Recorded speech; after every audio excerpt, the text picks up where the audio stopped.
Emily never imagined that the quiet life she was living would one day unravel into a story that people would whisper about in disbelief. To the outside world, she appeared to be an ordinary woman living in an ordinary apartment with her husband, Daniel. They had been married for 5 years, and though life had not been luxurious, Emily believed that love had always been enough to keep them together. Their apartment was small but warm. The kitchen smelled of coffee every morning, and the balcony overlooked a narrow street lined with old trees. Emily worked part-time at a small bookstore, while Daniel worked as a manager at a growing technology company. Daniel often spoke proudly about the company, about the long hours he spent helping it grow, and about the dream that one day he might become one of the executives. Emily always supported him. She listened to his stories, encouraged him when work was difficult, and celebrated his small victories. But over the years, something in Daniel slowly changed. His conversations became less about dreams and more about status. He began comparing his life with the lives of wealthier colleagues. He started complaining about their small apartment, their modest lifestyle, and the fact that Emily had no wealthy background to support his ambitions. Emily never understood why these things mattered so much to him. She had grown up with simple values.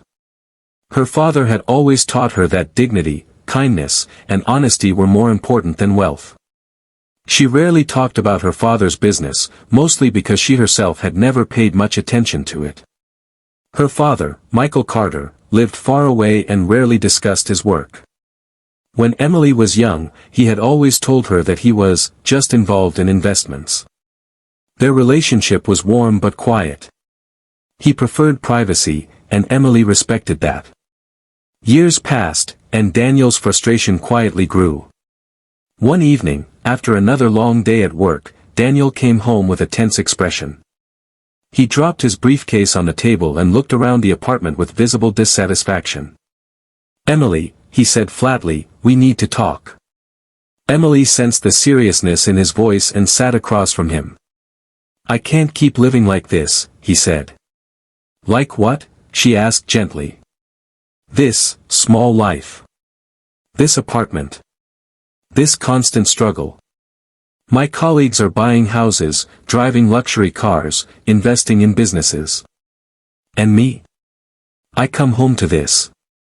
Emily felt a sharp pain in her chest. She had never seen their home as something to be ashamed of. "We're doing fine," she replied softly.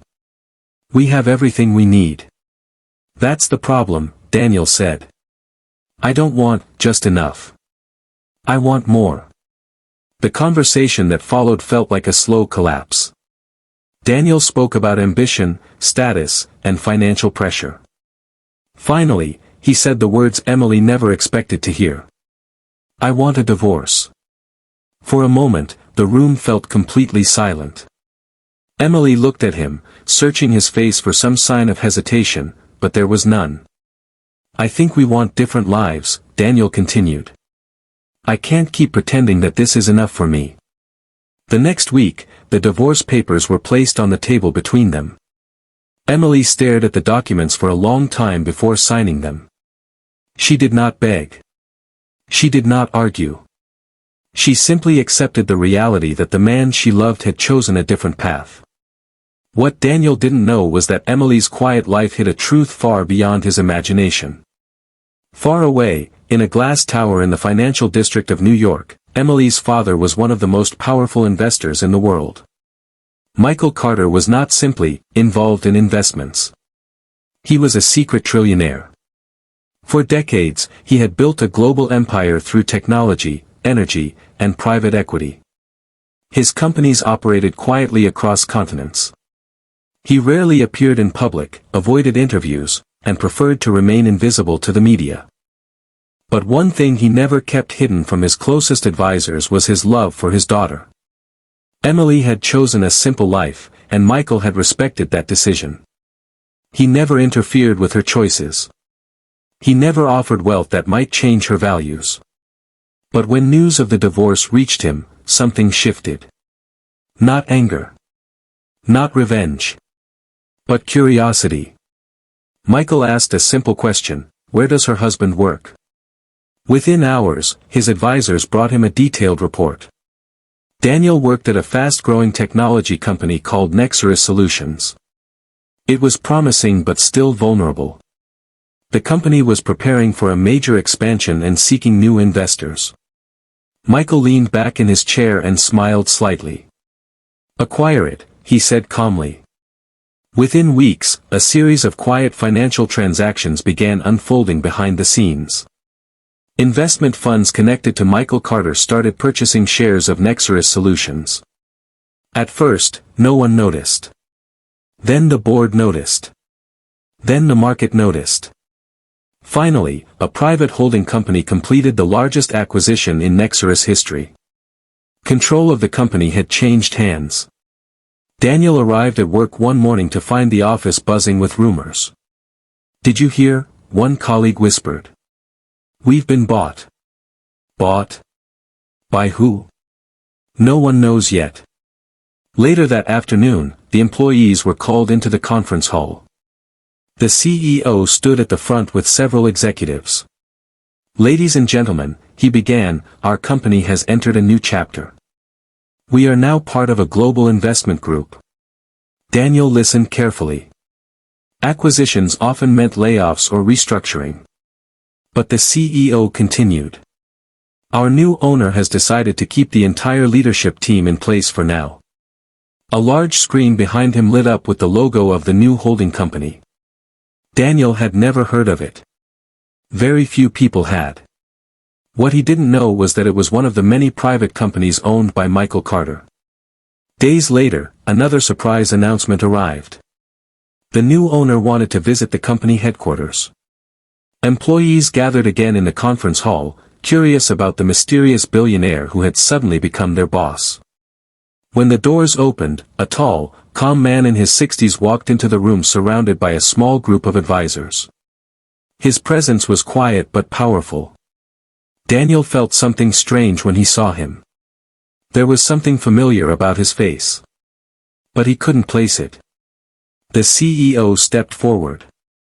"Everyone, please welcome the founder of Carter Global Holdings, Mr. Michael Carter." Polite applause filled the room.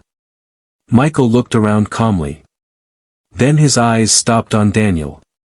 Just for a moment. A subtle pause. A look that Daniel could not understand. After the presentation, several department managers were invited to a smaller meeting. Daniel was among them. When he entered the conference room, Michael Carter was already sitting at the head of the table. Up close, the sense of familiarity grew stronger. Then Michael spoke. "Mr. Daniel Hayes," he said calmly. Daniel straightened slightly. "Yes, sir." Michael studied him quietly. "You recently went through a divorce, correct?" Daniel was stunned by the personal question. "Yes, that's correct." Michael nodded slowly. "And your former wife's name?" "Emily." The room felt colder. Daniel's mind suddenly connected the pieces. Emily. Her father. The quiet man he had met only once at their wedding. The man who had barely spoken about his work. Daniel's heart began to pound. Michael leaned forward slightly. "My daughter has always valued simple things," he said. "Kindness. Loyalty. Character."